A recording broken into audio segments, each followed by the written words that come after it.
Okay, imagine this, if you will. It's a cold, stormy Valentine's Day night, February 14th, back in 2000. Yeah. And a 9-year-old girl, Asha Degree, described as shy but spirited, a fourth grader.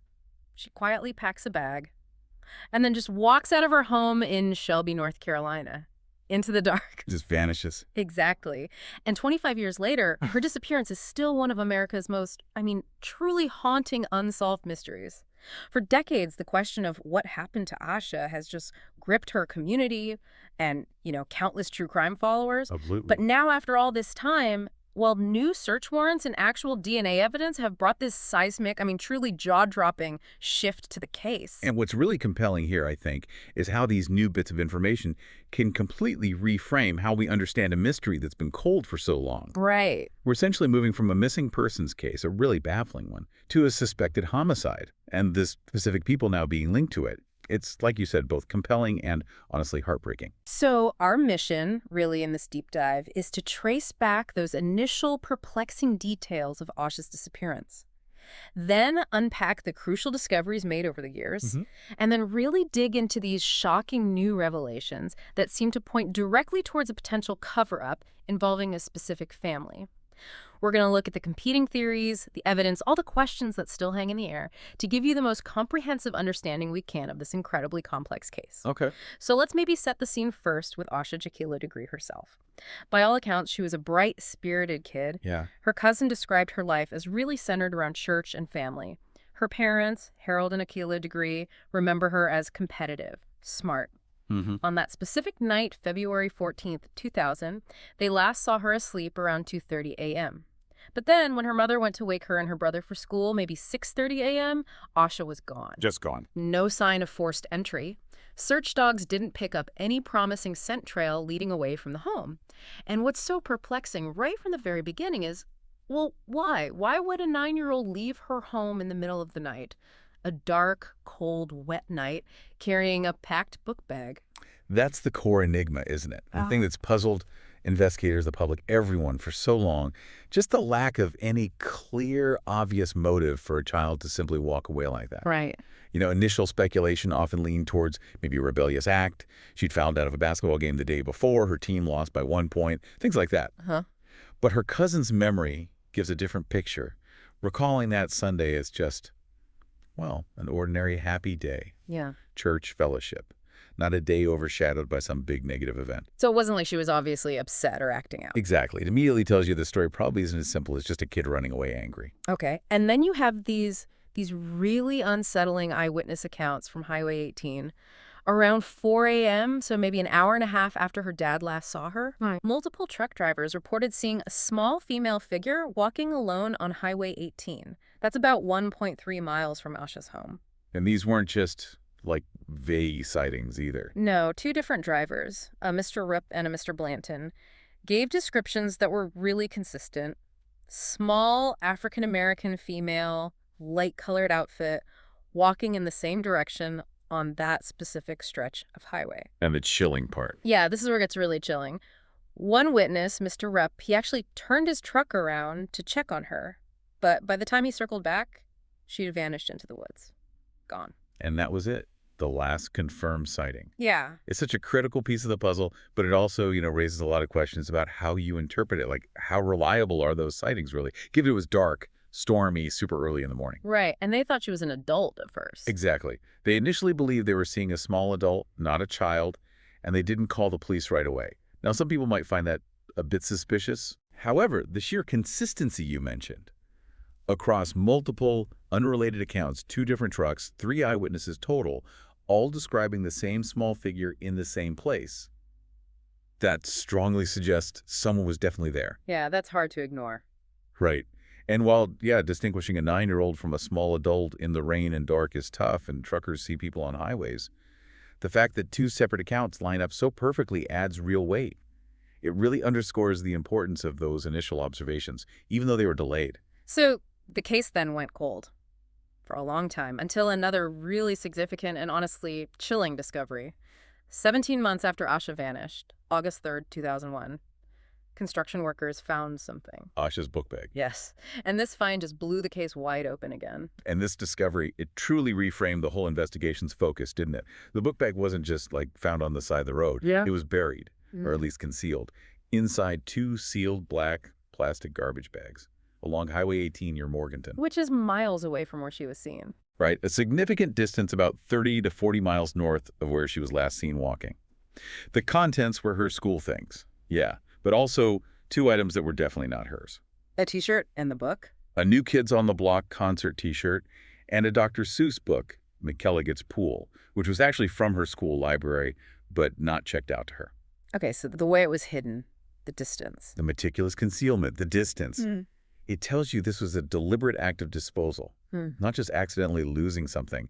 It immediately suggests someone was trying to hide evidence, pointing straight to intentional human involvement after she disappeared. And now, fast forward to September 2024, new search warrants were executed, and they brought a stunning, frankly, game-changing breakthrough. 2 items from those recovered bags, the ones found with Asha's book bag, yielded DNA samples. After all this time. Exactly. First key detail. A hair stem found on Asha's undershirt matched the DNA of a woman named Annalee Victoria Dedman. She was just 13 years old back in 2000 when Asha disappeared. 13. And the second DNA sample matched a man named Russell Underhill. He passed away back in 2004. Okay. So with this, the investigators' official stance has shifted dramatically. They now believe Asha is a victim of homicide with her body concealed. And the warrants explicitly name Roy and Connie Dedmany's parents as suspects. Suspects. Their reasoning.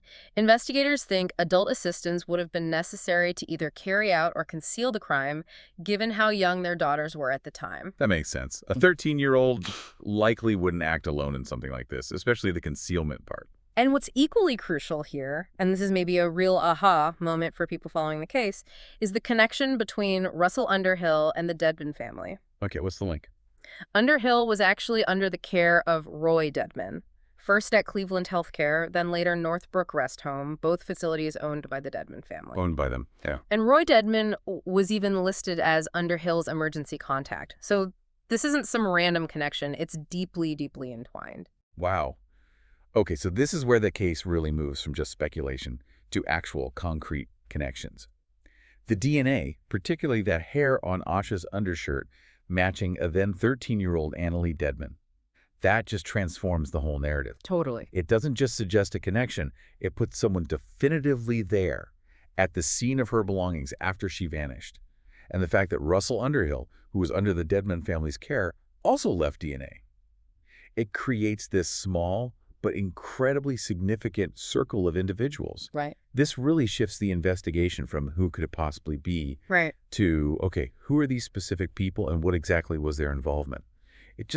It speaks volumes about the persistence of forensic science, doesn't it? Even after decades finding these truths. Absolutely. And the investigation didn't just stop with DNA. Authorities have been looking for a specific type of car for a long time. The green car, right. Yeah, a dark green 1970s Lincoln Continental Mark IV, or maybe a Ford Thunderbird, described as having rust around the wheel wells. A vehicle witnesses might have seen Asha being pulled into. Well, just recently, an AMC Rambler, which is, a similar kind of vintage vehicle, was towed from a Dedman property.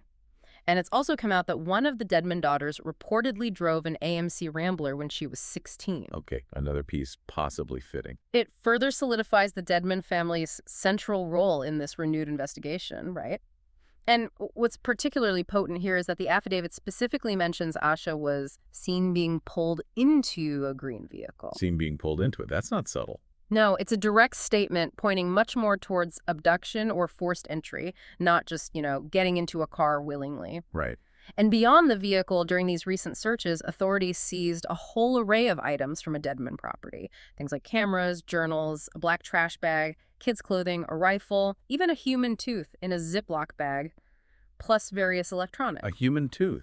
Yeah. And let's not forget, a neighbor had also reported seeing Roy Dedman digging a chest-deep hole several years ago. Now, to be clear, no human remains have been found in these recent searches, but the sheer volume and just the nature of these seized items, it indicates a really comprehensive deep dive into the Dedman family's activities and property. They're looking for every possible link. Okay, so if we try and connect all of this, to the bigger picture, the new DNA evidence, the link to a 13-year-old at the time, and this individual, Underhill, under the Deadman's care, it just fundamentally forces us to reevaluate every single theory that came before. Definitely. That narrative of an accidental hit and run, for instance, which is pretty prominent online, it gained a lot of traction. Mm-hmm. Well, now it has specific individuals tied to it, but also some pretty significant contradictions we need to look at closely. Absolutely. Let's talk about that. Many online commentators, especially on places like Reddit, had kind of floated this theory. Asha was accidentally hit by a car, maybe driven by Annalee Deadman, who was only 13. Maybe Russell Underhill was a passenger. And the idea was they panicked, put Asha, maybe dead, maybe alive, into the car. And then the parents, Roy and Connie, helped conceal the body. And they define homicide there, not necessarily as intentional murder, but, causing a death, maybe through negligence. Right. Culpable homicide, potentially. But here's a really crucial contradiction that's emerged. While that Reddit theory suggested Anna Lee might have been driving patients around, the search warrants actually clarify it was the eldest daughter, Lizzie Grace, who was 16 or 17 at the time. She was the one who transported patients for Roy Deadman's facility, and apparently in an unreliable vehicle. Okay, so that detail changes the context of that specific online theory quite a bit. It does, although, of course, a 13-year-old could still have been driving illegally for other reasons, maybe joyriding on Valentine's Day, who knows? True. And when you weigh the arguments for an accidental hit and run, proponents point to the conditions, right? Limited visibility, dark, stormy night, small town. A severe storm could theoretically wash away physical evidence. We've seen examples like deer collisions, where car pedestrian impacts don't always leave obvious debris, and you can understand how panicked people, especially teenagers, might make that awful decision to take a body rather than leave it. But the arguments against it are strong, too. They are really compelling, hard to ignore. There's been this persistent lack of any physical evidence. No blood, no debris, no tire marks at the roadside where Asha was last seen walking.